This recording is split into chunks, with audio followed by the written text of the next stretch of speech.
मी विकास मंदाकिनी पात्रीकर, राज्य उपाध्यक्ष लवचिक क्रांती मोर्चा या ठिकाणी संधी दिली त्याबद्दल मी संकेत सरांचे या ठिकाणी आभार मानतो। आता लोकप्रबोधनकार साहित्य सम्राट अण्णाभाऊ साठे यांच्या जीवन संघर्षातून नेमकी मूलनिवासी बहुजन समाजाने कोणती प्रेरणा घ्यायची किंवा विशेषतः मातंग कम्युनिटीने कोणती प्रेरणा घ्यायची मातंग समाजाने, ह्या संदर्भाने विश्लेषण करत असताना एक गोष्ट लक्षात येते की लोकशाहीर अण्णाभाऊ साठेचं संपूर्ण आयुष्यच एक उभा संघर्ष आहे आणि त्यांनी त्यांच्या जीवन संघर्षातून खूप मोठा संदेश आपल्याला दिलेला आहे, जो बाबासाहेबांनी पण आम्हाला दिलाय आणि लोकशाहीर अण्णाभाऊ साठेने पण दिलाय। फक्त त्यांचे शब्द थोडेसे वेगळे आहेत। लोकशाहीर अण्णाभाऊ साठे म्हणतात की मला लढा मान्य आहे, रडगाणे नाही। मला लढा मान्य आहे, रडगाणे नाही। आणि पुढे चालून ते सांगतात की जग बदल घालून निघावं, सांगून गेले मज भीमराव। त्यांचे हे जे विधान आहेत, हे विधान ते स्वतः जगलेले आहेत आणि जगल्यानंतर त्यांनी ते विधान त्यांच्या साहित्यातून प्रतिबिंबित झालेले दिसतात।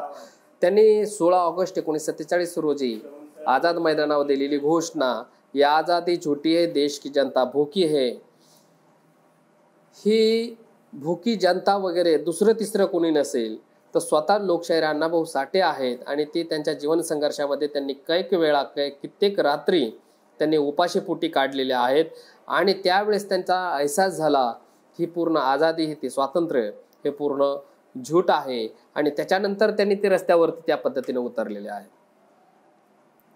लोकशाहीर अण्णाभाऊ साठेच्या संदर्भानं आजच्या प्रासंगिकतेमध्ये मला एक जरूर उल्लेख करावा असं वाटतो की आज म्हटलं जातं की ह्या कोरोनाच्या पार्श्वभूमीवरती मोठ्या प्रमाणावरती लोकांना क्वारंटाईन केलं जात आहे किंवा त्यांच्या लॉकडाऊनचा त्यांना मोठ्या प्रमाणात फटका बसत आहे, ते जीवानिशी जात आहेत, खूप सारे लोक आत्महत्या करत आहेत।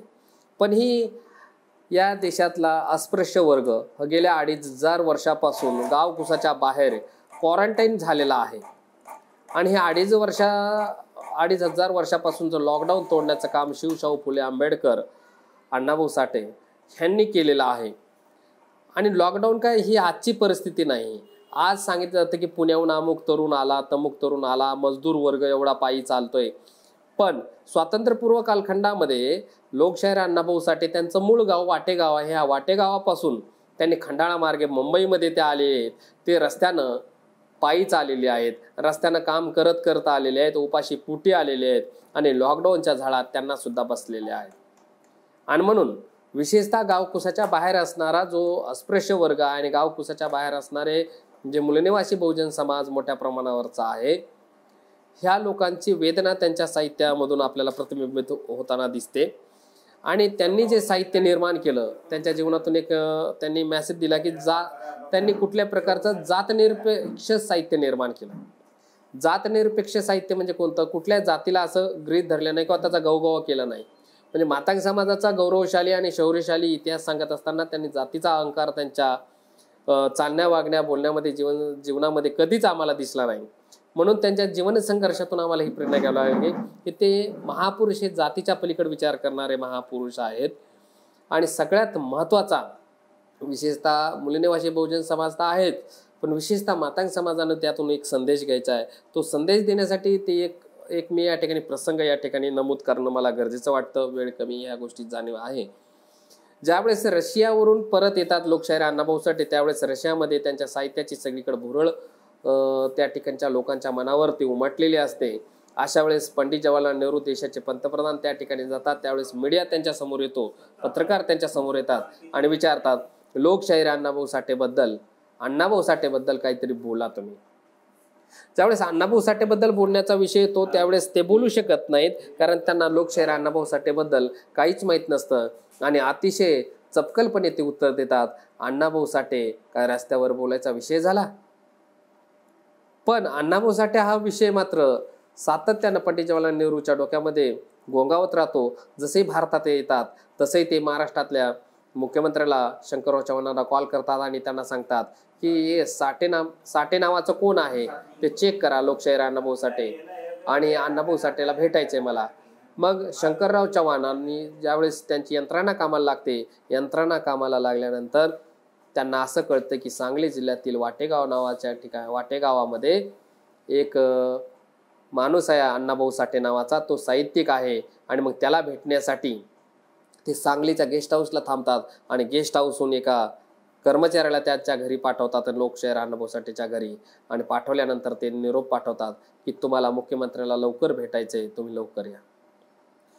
ज्यावेळेस झोपडीमध्ये तो कर्मचारी जातो त्यावेळेस लोकशाहीर अण्णाभाऊ साठेला समोर पाहिल्यानंतर तो सांगतो की मुख्यमंत्री साहेबांनी तुम्हाला बोलवलेलं आहे, ते सांगलीच्या गेस्ट हाऊसमध्ये थांबलेले आहेत. त्यावेळेस अण्णाभाऊ साठे अतिशय चपकलपणे आणि अतिशय स्वाभिमानी उत्तर देतात. ते म्हणतात की मुख्यमंत्र्याकडे माझं काहीच काम नाही, जर मुख्यमंत्र्याला माझ्याकडे काम असेल तर त्यांनी माझ्या झोपडीपर्यंत यावं. मी हे उदाहरण ह्यासाठी सांगतोय कारण आज मातंग समाजातला किंवा अन्य मूलनिवासी बहुजन समाजातल्या कुठल्याही व्यक्तीला, कुठल्याही तरुणाला जर जिल्हा परिषद सदस्याचा किंवा आमदाराचा किंवा खासदाराचा नुसता कॉल जरी आला किंवा त्यानं एखाद्या ठिकाणी आठवण जरी केली आमदार खासदारांनी, तरी पण त्याच्या मनामध्ये गोड लड्डू फुटतात आणि त्याला अतिशय आनंद होतो की आपली आठवण साहेबांनी काढली. आणि आपण कधी त्यांच्या बंगल्यावर जाऊ आणि कधी नाही असं होतं. आणि आम्ही आमचा स्वाभिमान गहाण ठेवून आमच्या सर्व निष्ठा नेत्यांच्या म्हणजे आमदार खासदारांच्या पायथ्याशी आम्ही त्या ठिकाणी टाकलेले आहेत. तर लोकशाहीर अण्णाभाऊ साठे एक सामान्य एक साहित्यिक असताना सुद्धा, झोपडीमध्ये राहणारा माणूस असताना सुद्धा त्यांनी मुख्यमंत्र्याला सुद्धा चॅलेंज केलं की मी माझी झोपडी सोडून येऊ शकत नाही. हा स्वाभिमानी बाणा आजच्या मूलनिवासी बहुजन समाजानं शिकणं गरजेचं आहे. आणि सगळ्यात महत्त्वाचा संदेश म्हणजे हा की त्यांनी सांगितलेलं की मी सुरुवातीला सांगितल्याप्रमाणे त्यांचे विचार, त्यांचा जीवन संघर्ष, या जीवन संघर्षातून त्यांनी वारंवार एकच मेसेज दिला आहे की विटेवर वीट रचली तर एक मजबूत भिंत तयार होते. आपण जिवंत हाडामासाची माणसं आहोत, आपण एकत्र आल्यानंतर परिवर्तन दूर नाही. हा त्यांनी जीवन संघर्षातून सर्वात मोठा संदेश या देशातल्या मूलनिवासी बांधवांना दिलेला आहे. तो संदेश येईन त्या कालखंडामध्ये सुद्धा आपण त्याचं पालन करू आणि भविष्यामध्ये नक्कीच लोकशाहीर अण्णाभाऊ साठे यांनी दाखवलेल्या मार्गावरती बहुजन समाज मार्गक्रमण करेल, यामध्ये दुमत नाही. धन्यवाद. कि आज जो मुझे सवाल पूछा गया आपकी तरफ से कि डॉक्टर बाबा साहब अम्बेडकर जी के आंदोलन में अण्णाभाऊ साठे जी का योगदान, इस विषय के संदर्भ में, इस प्रश्न के संदर्भ में ये कहना चाहता हूँ. और उससे पहले थोड़ा सा एक उसका जो बैकग्राउंड है, अण्णाभाऊ साठे जिस समुदाय से आते थे, जिस जाति में उनका जन्म हुआ था, उस मातंग जाति समुदाय का बाबा साहब अम्बेडकर जी के आंदोलन में क्या योगदान है, ये मैं इस संदर्भ में बताना चाहता हूँ. बाबा साहब अम्बेडकर जी का आंदोलन हमारे मुक्ति का आंदोलन था. सभी भारत में जो SC ST OBC और माइनॉरिटी के लोग हैं, इनको ब्राह्मणी गुलामी से आज़ाद करने का आंदोलन था. और महाराष्ट्र में जो मातंग जाति के लोग हैं और जिस समुदाय, उसमें से ही उस जाति से अण्णाभाऊ साठे आते हैं, जिस जाति में उनका जन्म हुआ था. मैं इस संदर्भ में आपको जानकारी देना चाहता हूँ कि बाबा साहब अम्बेडकर जी के आंदोलन में मातंग जाति के लोगों का योगदान क्या है.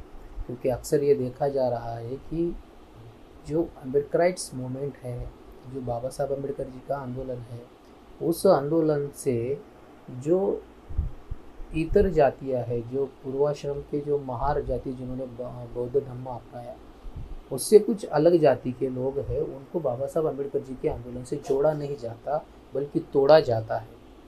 बल्कि वास्तविकता और इतिहास ये कहता है कि इन छोटे छोटे जातियों के लोगों ने भी बाबा साहब अम्बेडकर जी के आंदोलन को समर्थन दिया था, उसमें योगदान दिया था, उस आंदोलन को चलाया था. ऐसे में मातंग जाति के लोगों ने क्या योगदान दिया बाबा साहब अम्बेडकर जी के आंदोलन में, तो इस सवाल में मैं ये कहना चाहता हूँ कि मेरे पास एक उसके सबूत है कुछ, तो उसमें मैं एक कहना चाहता हूँ कि 29/9/2027 को कागवड जिला बेळगाव में श्री रामा भोजा मांग मास्तर, इनके अध्यक्षता में कार्यक्रम हुआ था. उस कार्यक्रम में उन्होंने जो ठराव किया था, उस ठराव में कहा गया था की डॉक्टर आंबेडकरांच्या मताने बहिष्कृतांची चळवळ उभारावी. दूसरा उसमें मुद्दा था महाड़ का जो सत्याग्रह था उसमें मदद करना चाहिए मातांग के लोगों ने, इस तरह के उस कार्यक्रम में ठराव पारित किए गए थे। ये उसका एक सबूत है। उसके बाद एक सबूत ये है कि 7/12/1927 को डॉक्टर बाबा साहब अम्बेडकर जी की अध्यक्षता में मुंबई में सभा हुई थी। उस सभा में बाबा साहब ने कहा था कि महाड़ सत्याग्रह में मातांग समाज के लोगों ने मदद करनी चाहिए, यानी कि मातांग थे। तो उस समय वहाँ पर उस सभा में मातांग के 200 लोग उपस्थित थे। उसमें headmaster Purnadev Shriram Phalwadikar, K B. Jadhav, Toliram Gaikwad और अन्य कई कार्यकर्ता उस सभा में उपस्थित थे। और उन्होंने कहा था कि हम आपके ये जो आंदोलन आप कर रहे हैं, आपके आंदोलन को हमारा ये समर्थन है। उसके बाद एक संदर्भ और मिलता है कि वराड़ प्रांतीय, जिसको आज विदर्भ कहा जाता है, वहाँ पर अस्पृश्य परिषद अमरावती में की गई थी। तो उस अस्पृश्य इसमें हैबती बिहाड़ी नाम के जो वहाँ के सेक्रेटरी थे उसके, तो उन्होंने वो कार्यक्रम आयोजित किया था, जिसका विषय था कि बाबा साहब अम्बेडकर जी के धर्मांतर को मातांगों ने समर्थन देना चाहिए। तो मातांग जाति के लोगों ने बाबा साहब अम्बेडकर जी के धर्मांतर को समर्थन दिया, ऐसा यहाँ पे लिखा हुआ है। तो आगे चलकर उन्होंने वहाँ पर कार्यक्रम लिया। 24/5/1936 नागपुर के म्यूनसिपल कॉटन मार्केट की बिल्डिंग में कार्यक्रम हुआ था। वहाँ पर कहा गया था कि बाबा साहब अम्बेडकर जी के पैरों पर पैर रखकर हमें चलना, तो पावला और पाव डॉक्टर, यानी कि उनके पीछे हमें चलना है बाबा साहब अम्बेडकर जी के, ऐसा जिक्र यहाँ पर उल्लेख किया गया है, जो कि हैबती बिहाड़ी नाम के कार्यकर्ता थे। मैं ये बात इसलिए बताना चाहता हूँ कि अन्ना भाऊ साठे जी के पहले बाबा साहब अम्बेडकर जी का आंदोलन चला था। अन्ना भाऊ जी का जन्म 1 अगस्त 1920 में हुआ था। तो उसके पहले से ही मातांग जाति के लोग बाबा साहब अम्बेडकर जी के आंदोलन में सहयोग दे रहे थे, उस आंदोलन में योगदान दे रहे थे। मैं ये इस संदर्भ में कह रहा हूँ कि ये लोगों ने वो आंदोलन चलाया, उसको समर्थन दिया और उसका प्रचार प्रसार मातांग जाति के लोगों ने जाकर किया, ऐसा ये उसका उल्लेख यहाँ पर किया हुआ है। तो ये वो लोग हैं। उसके बाद में 4/7/1927 अहमदनगर में मातांगों की बहुत बड़ी एक जंगी सभा हुई। उसमें खुले तौर पर कहा गया की महाड येथे होणाऱ्या सत्याग्रहात मातांग समाजातील बहुसंख्य लोकांनी सहभागी असावे, असाही ठराव करण्यात आला। या सभेला बाबासाहेबांचे कट्टर समर्थक मानकुराळे रेवा सुरू लोखंडे नाम के कार्यकर्ता थे। तो अहमदनगर में भी बहुत बड़ी विशाल जंगी सभा हुई थी कि जिसमें कहा गया था कि बाबा साहब अम्बेडकर जी के आंदोलन को हमें समर्थन देना है। तो ये लोग हैं जो मैं कह रहा हूँ उसमें कि इन लोगों ने बाबा साहब अम्बेडकर जी के आंदोलन को समर्थन दिया। उसके बाद 7/12/1927 में और कोंडाजी रामजी मास्टर नाम के व्यक्ति ने उनकी अध्यक्षता में कार्यक्रम हुआ था। उस अध्यक्षता में उन्होंने भी अपने भाषण में कहा था कि मातांग लोगों ने बाबा साहब अम्बेडकर जी के आंदोलन को साथ सहयोग देना चाहिए। तो एक उसका संदर्भ यहाँ पर है। उसके बाद में कि इस समुदाय में मातांग जाति के लोगों ने बाबा साहब अम्बेडकर जी को आंदोलन में योगदान दिया, मगर उन लोगों को ज़्यादा उनका पब्लिसिटी नहीं हुआ, क्योंकि जिस तरह से जिनके पास इसका स्रोत था, जो लोग हमारे देश में जो ब्राह्मणी व्यवस्था है, वो लोग बाबा साहब अम्बेडकर जी के आंदोलन से दूसरे समुदाय को जोड़ना नहीं चाहते। इससे बाबा साहब अम्बेडकर जी का आंदोलन मजबूत हो जाएगा। आज की तारीख में बामसेप के माध्यम से जो आंदोलन चलाया जा रहा है, वही बामसेप का आंदोलन बाबा साहब अम्बेडकर जी का ही आंदोलन है। तो अम्बेडकराइट्स मूवमेंट में ये लोग जुटना नहीं चाहिए। इसलिए ये जो संदर्भ है, ये जो बातें हैं, ये बातें समाज में बताई नहीं जाती। मैं इसलिए नेमी टीवी का धन्यवाद देता हूँ कि उन्होंने इस चर्चा सत्र का आयोजन किया। तो अन्ना भाऊ साठे जी के पहले ये मातांग जाति का लोगों का इसमें योगदान है, और बहुत सारे लोग बाबा साहब अम्बेडकर जी के आंदोलन में है, उन्होंने योगदान दिया है। से बहुत सारे उदाहरण है कि बाबा साहब अम्बेडकर जी के आंदोलन में मातांग जाति के लोग। मगर ये इतिहास दबाया गया, छुपाया गया, इसे बताया नहीं गया। इसे बताना बहुत ज़रूरी है, जिस वजह से समाज में एक नई ऊर्जा मिल सकती है, क्योंकि अम्बेडकरी आंदोलन ही हमारे उन्नति का, हमारे कल्याण का मार्ग है। अभी महत्वपूर्ण मुद्दा ये है कि बाबा साहब अम्बेडकर जी के साथ अन्नाभाऊ साठे जी ने जो योगदान दिया वो किस तरह से। साथियों, अन्नाभाऊ साठे ने ये बात लिख कर रखी हुई कि इसको मराठी में कहा जाता है, जग बदल घालून येताव सांगून गेले मज भीमराव। तो ये सीधा सीधा बाबा साहब अम्बेडकर जी को अपना नेता मानना है। दूसरा एक संदर्भ ये है, 1946-47 में जो इलेक्शंस थे, उस इलेक्शंस के दरमियान अन्नाभाऊ साठे जी ने एक नाटक लिखा। उस नाटक का नाम था देशभक्त घोटाले। उस देशभक्त घोटाले में अन्नाभाऊ खुद रोल करते हैं कि फकड़िया नाम का जो व्यक्ति है उसका रोल करते हैं, वो जो कैरेक्टर है। वो फकड़िया को जब एक काम कहा जाता है कि ऐसा ऐसा करो, तो फकड़िया कहता है अभी हम करने वाले नहीं है, क्योंकि अभी हमें हमारा नेता मिल गया। और वो मिला हुआ नेता बोले तो बाबा साहब अम्बेडकर, अभी हमें नेता मिल गया। ऐसा अन्नाभाऊ साठे अपने नाटक में लिखते हैं, जो खुद एक लेखक अपनी थिंकिंग से लिख रहा है। और अन्नाभाऊ साठे ये कहते हैं कि मैंने जो लिखा वो अपने कल्पनाओं को पंख लगा के ऐसे हवा में मैंने ऊंचाई पर उड़ान नहीं भरी, कि मैं ज़मीन पर रहकर हमारे लोगों की यातनाएं पीड़ाएँ देखा, मैंने जो देखा हुआ है मैं वही लिखता हूँ।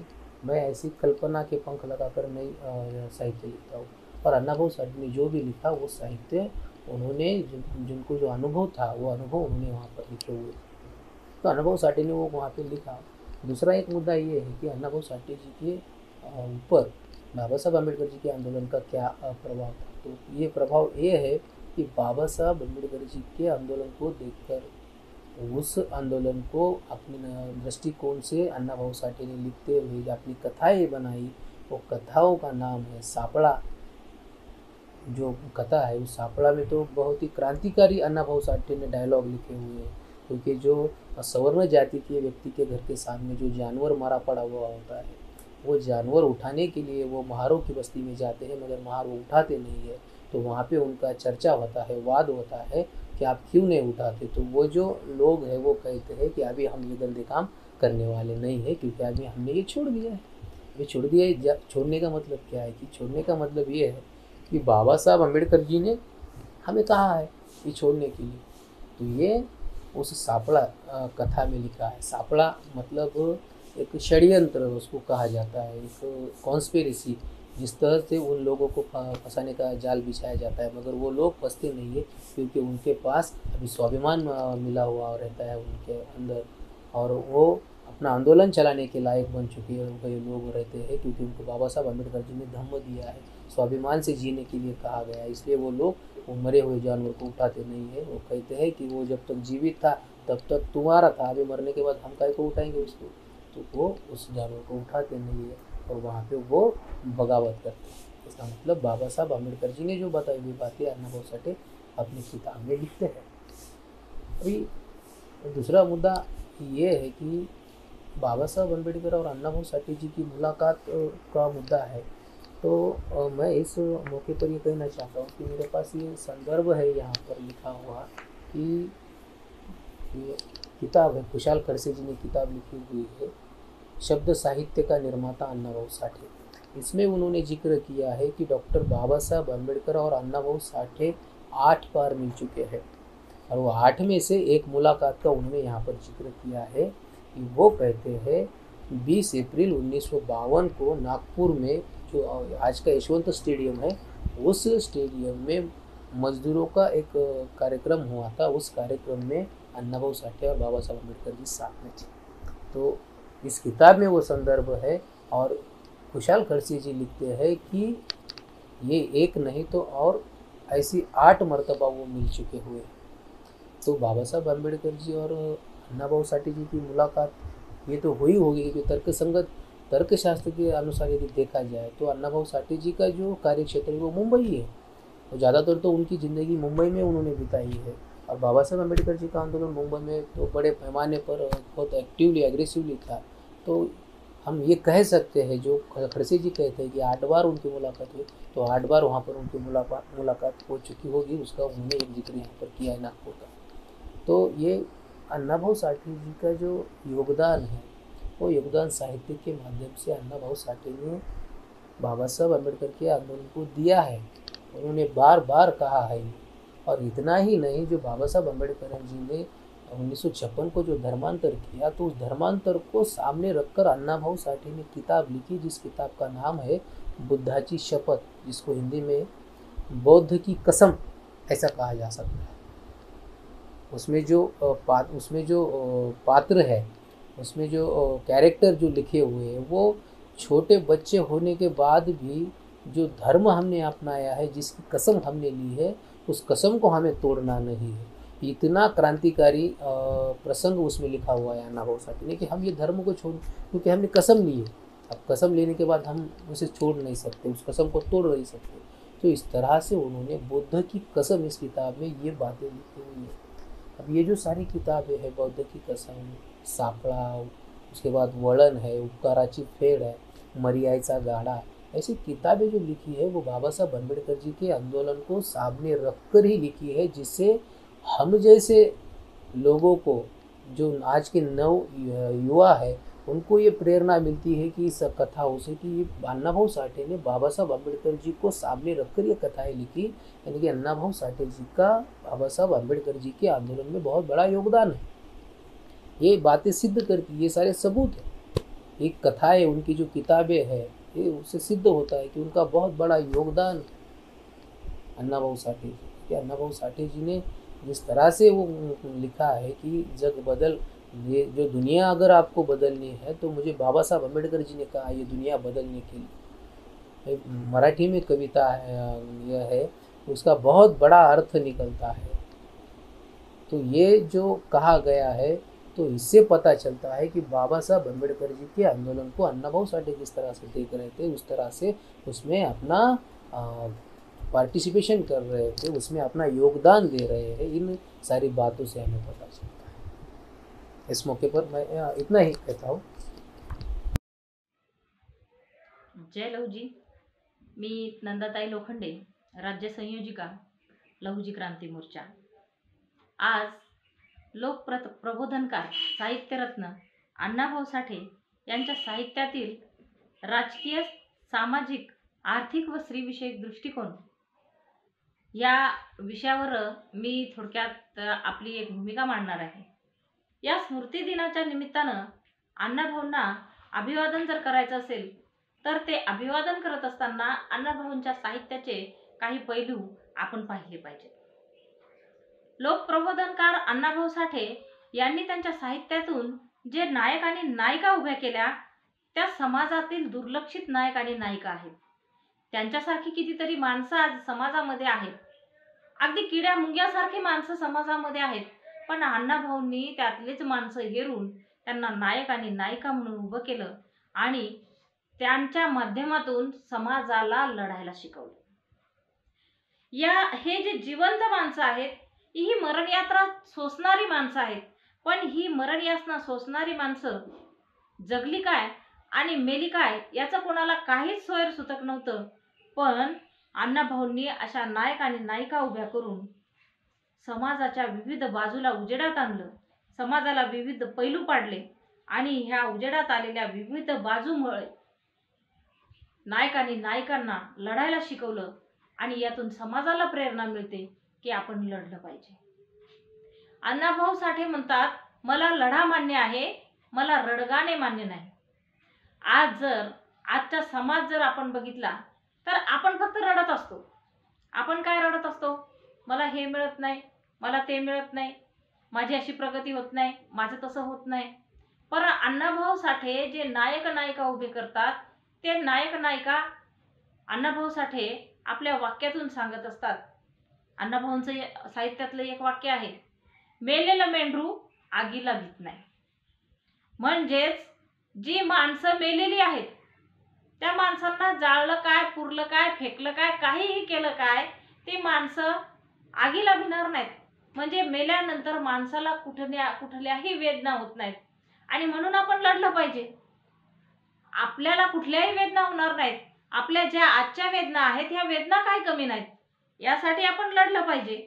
म्हणजे अण्णाभाऊ साठे जगण्याला लोक कवडी मोल समजतात, पण अण्णाभाऊ साठे जगण्याची किंमत मांडतात.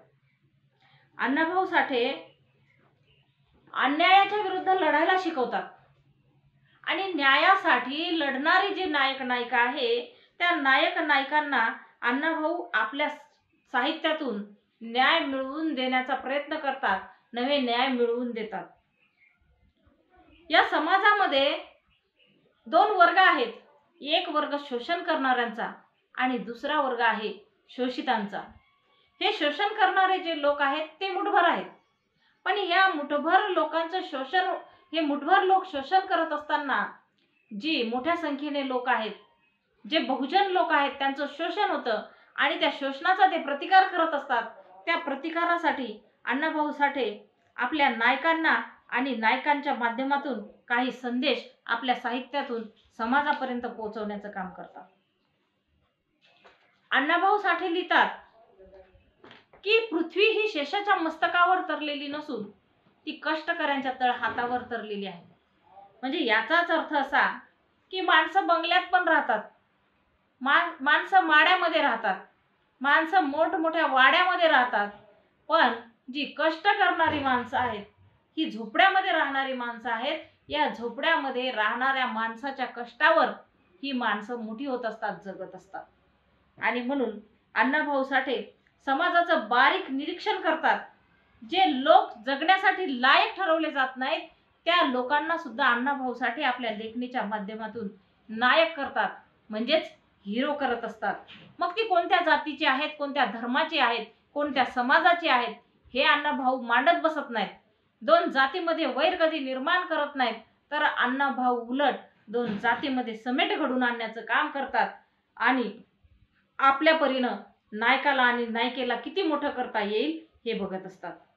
अण्णाभाऊंच्या साहित्याचा राजकीय दृष्टिकोन जर आपण बघायचं झालं तर राजकीय दृष्टिकोन अशा पद्धतीने बघता येईल की अण्णाभाऊ साठे कोंबडी चोर या कथेमध्ये लिहितात की दामू नावाचा जो कोंबडी चोर नावाचा मुलगा असतो, हा रोज कोंबडी चोरत असतो आणि त्याला शिकवायला असलेले शिक्षक जोशी मास्तर, माझ्या अंदाजातून ते जोशी मास्तरच असावेत, त्यांचं नाव मला सांगता येणार नाही, पण मला वाटतं ते जोशी मास्तर आहेत. तर मास्तर त्याला म्हणत असतात की अरे दामू, या देशाला स्वातंत्र्य मिळाले, या देशाला स्वातंत्र्य मिळाले, तू हे काम बंद केलं पाहिजे. त्यावेळेस 2 कप हॉटेलामध्ये मास्तर म्हणतात चल तुला चहा पाजतो. दोघं चहा प्यायला जातात आणि हॉटेलमध्ये 2 कप येतात. एक कप म्हणजे एक कपबशी असते, ती कळकटलेली मळकटलेली कान फुटलेली कपबशी असते आणि एक पांढरा चकचकीत स्वच्छ घासलेला कप असतो आणि त्या 2 कपामध्ये चहा येतो. त्यावेळेस दामू मास्तरला विचारत असतो, गुरुजी या 2 कपापैकी कोणत्या कपाला स्वातंत्र्य मिळाले? याचाच अर्थ असा की गुरुजी तुम्ही स्वतंत्र झालात, पण इथला जो बहुजन समाज आहे, इथला जो गुलाम आहे, तो गुलाम मात्र आजही पारतंत्र्यामध्ये आहे. आज देशामध्ये लोकशाही आहे आणि आमचे प्रतिनिधी संसदेमध्ये निवडून जातात. ते आमचे प्रतिनिधी असतात, ते आमच्या जातीचे प्रतिनिधी असतात, ते आमच्या समाजाचे प्रतिनिधी असतात, पण ते मात्र समाजाचा कधीही आवाज बनत नाहीत. ते समाजाच्या व्यथा आणि वेदना कधीही संसदेमध्ये मांडत नाहीत. याचाच अर्थ असा की अण्णाभाऊ म्हणतात की समाजाचा प्रतिनिधी तो असला पाहिजे ज्याला खरं स्वातंत्र्य मिळालं. त्या समाजाला तेव्हाच खरं स्वातंत्र्य मिळेल ज्या दिवशी समाजाचा खरा प्रतिनिधी संसदेमध्ये बोलेल. आज अण्णाभाऊंच्या वाक्याचा प्रत्यय येतो. अण्णाभाऊ म्हणतात, फकीरा कादंबरीमध्ये अण्णाभाऊ एक प्रसंग मांडतात की तापसरी नावाची साथ आलेली आहे आणि तापसरी नावाच्या रोगानं माणसं मरत आहेत. जशी माणसं तापानं फणफणून मरत आहेत, तशीच माणसं भुकेनं व्याकुळ होऊन सुद्धा मरत आहेत. म्हणजे एकीकडं मठकऱ्याच्या मठामध्ये धान्याचं कोठार भरलेलं आहे आणि दुसरीकडं माणसाच्या घरामध्ये खायला अन्न नाही. मग अशा वेळेस त्या धान्याची लूट केल्या जाते आणि फकीरा म्हणत असतो, एक एक दाना माणसाला वर्ष वर्ष जगविल, एक एक दाना माणसाला वर्ष वर्ष जगविल. आणि अन्नाचा दाना न दाना प्रत्येकाच्या घरात समान गेला पाहिजे. म्हणजे समानतेचा संदेश अण्णाभाऊ आपल्या फकीरा कादंबरीच्या माध्यमातून मांडत असतात. माणसं पोटासाठी चोरी करत नाहीत, तर माणसं स्वाभिमान मिळवण्यासाठी झटत असतात. माणसं त्यांची गेलेली प्रतिष्ठा परत मिळवण्यासाठी झटत असतात. हे अण्णाभाऊ आपल्या साहित्यातून मांडत आहेत. अण्णाभाऊंच्या साहित्यातील नायक आणि नायिका अगदी सर्वसाधारण वाटत असल्या तरी त्या ज्या नायिका आहेत त्यांच्या चारित्र्याशी अण्णाभाऊंनी कुठल्याही प्रकारची तडजोड होईल, त्यांच्या चारित्र्याची कुठेतरी विटंबना होईल अशी अण्णाभाऊंनी कुठेही लिखाण केलं नाही. तर उलट त्यांचं चारित्र्य जास्तीत जास्त कसं जपल्या जाईल अशाच पद्धतीचा अण्णाभाऊंनी प्रयत्न केलेला आहे. अण्णाभाऊंच्या कादंबऱ्यामध्ये जे अनेक नायक आणि नायिका आहेत, जसं की ज्या स्त्रीप्रधान नायिका ज्या आहेत, स्त्रियांचं चारित्र्य अण्णाभाऊंनी खूप सुंदर पद्धतीनं आपल्या साहित्यामध्ये रेखाटलेलं आहे. चंपा, राधा, अवंतिका, मंगला, चित्रा, तारा, मयुरा ह्यांचं कधीच त्यांनी चारित्र्य हनन होऊ दिलं नाही. त्यांच्या चारित्र्याला स्त्रीत्वाला कुठेही गालबोट लागू दिलं नाही.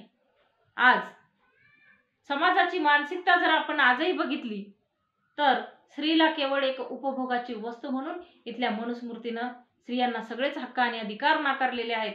पण अण्णाभाऊंनी ते हक्क आणि अधिकार आपल्या साहित्याच्या माध्यमातून बहाल करण्याचं काम केलेलं आहे.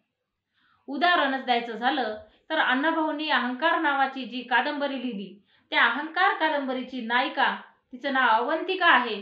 ती अवंतिका तिच्या नवऱ्याने मांडवामध्ये तिला चिमटा काढला, तिची छेड काढली.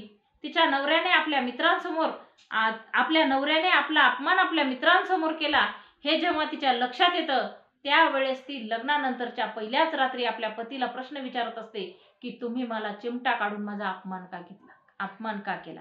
याचाच अर्थ असा की अण्णाभाऊंनी ज्या नायिका आपल्या कथामधून कादंबऱ्यामधून उभ्या केल्या त्या नायिका परिस्थितीला कुठेही शरण जात नाही, तर त्या नायिका आहे त्या परिस्थितीशी दोन हात करतात आणि आपला मान आणि स्वाभिमान, आपलं स्वत्व जपण्याचं काम करत असतात. एवढंच नाही तर केवढेही आघात झाले तरी त्या आपला जे तत्व आहे त्या तत्वाशी कुठल्याही प्रकारची तडजोड करत नाहीत. त्या झगडतात, न्याय मिळवून देण्यासाठी झगडतात, न्याय मिळवण्यासाठी झगडतात. आणि म्हणून अण्णाभाऊंनी जे नायक आणि नायिका उभे केलेले आहेत ते सर्व प्रेरणादायी आहे. अण्णाभाऊ श्रमाला किंमत देतात. अण्णाभाऊ श्रमाला किंमत देऊन अण्णाभाऊ म्हणतात कष्टाला किंमत आहे, आणि म्हणून ते दैववाद नाकारतात आणि म्हणतात पृथ्वी ही शेषाच्या मस्तकावर तरलेली नसून ती कष्टकारांच्या तळहातावर तरलेली आहे. याचाच अर्थ असा की अण्णाभाऊ म्हणतात की श्रमिकांच्या तळहातावर पृथ्वी तरलेली आहे. आणि ज्याप्रमाणे डॉक्टर बाबासाहेब आंबेडकर म्हणतात गुलामाला गुलामीची जाणीव करून द्या म्हणजे तो पेटून उठेल, तेच वाक्य अण्णाभाऊ अशा पद्धतीनं म्हणतात जग बदल घालून घाव सांगून गेले मला भीमराव. म्हणजे डॉक्टर बाबासाहेब आंबेडकरांनी मला जो मार्ग दिला तो मार्ग अशा पद्धतीनं आहे की मीच गुलाम आहे आणि गुलाम आहे म्हणून मी संघर्ष केला पाहिजे आणि संघर्ष करून मी व्यवस्था परिवर्तनाचा लढा दिला पाहिजे. म्हणून अण्णाभाऊ साठे हे जे संदेश आपल्या साहित्यातून देतात त्या साहित्याचा जर विचार केला तर अण्णाभाऊंच्या साहित्याची अजून वेगळी एक बाजू आहे, ती बाजू म्हणजे आर्थिक बाजू. अण्णाभाऊ साठे आपल्या एका कथेमध्ये लिहितात की अरे तुरुंग लय बरा, तिथे खायला बी भेटतंय, राहायला बी भेटतंय आणि हाताला काम बी भेटतंय. म्हणजे जे लोक गुन्हा करून तुरुंगामध्ये जातात त्या लोकांचं जगणं चांगलं आहे, ते बेरोजगार नाहीत, त्यांच्या हाताला काम आहे, तिथे खायला 2 वेळा अन्न मिळतंय. आणि जे लोक निरपराध आहेत ते लोक उपाशी मरत आहेत. याचाच अर्थ असा की अण्णाभाऊ साठे व्यवस्थेवर बोट ठेवून आम्हाला जागा करण्याचं काम करतात. 15 ऑगस्ट 1947 ला भारत देश स्वातंत्र्य झाला आणि हा स्वातंत्र्य झालेला जो देश आहे, सगळीकडे लोक म्हणतात देश स्वातंत्र्य झाला, पण अण्णाभाऊ मात्र म्हणतात ये आजादी झूठी है, देश की जनता भूकी है. म्हणजे आम्हाला जे मिळालेलं स्वातंत्र्य आहे हे आम्हाला मिळालेलं स्वातंत्र्य आमचं स्वातंत्र्य नाही, तर आम्हाला मिळालेलं हे स्वातंत्र्य मुठभर शेठजी आणि भटजींना मिळालेलं स्वातंत्र्य आहे आणि म्हणून आम्ही या स्वातंत्र्याचा धिक्कार करतो, या स्वातंत्र्याचा आम्ही तिरस्कार करतो. आजची जरी परिस्थिती आपण बघितली तर आजच्या काळामध्ये आम्हाला मिळालेलं स्वातंत्र्य खरंच आमचं स्वातंत्र्य आहे का, याचं विचारमंथन करण्याची आम्हा सगळ्यांना गरज वाटते. आणि म्हणून आज अण्णाभाऊंच्या साहित्यातून जी प्रेरणा बहुजन समाजाला मिळाली पाहिजे, बहुजन समाजाने लढायला तयार झालं पाहिजे, बहुजन समाजाने अण्णाच्या साहित्यातून प्रेरणा घेऊन एकत्र आलं पाहिजे आणि संघटनात्मक दृष्ट्या लढलं पाहिजे. अण्णांचा हा जर संदेश आपण सर्वांनी आत्मसात केला तर नक्कीच आजच्या दिवशी अण्णाभाऊंच्या स्मृती दिनाच्या दिवशी अण्णाभाऊंना खरी आदरांजली होईल, अण्णाभाऊंना खरे अभिवादन होईल. एवढं बोलते आणि इथंच थांबते. धन्यवाद.